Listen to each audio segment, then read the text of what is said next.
400 سے زائد کشمیریوں کا قتل عام کیا گیا اس سال کے اندر ہندوستان کی بربریت کی وجہ سے اور دہشت گردی کی وجہ سے.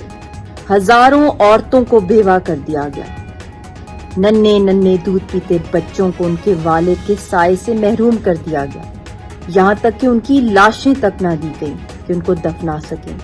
ہمیں اپنے پیاروں کی قبریں تک نصیب نہ ہوئیں اور کہتے ہیں کہ نیا سال آیا ہے.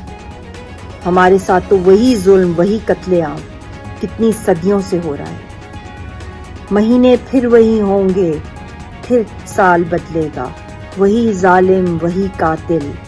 بتاؤ کتنے سالوں میں ہمارا حال بدلے گا. سنا ہے پھر سال بدلے گا.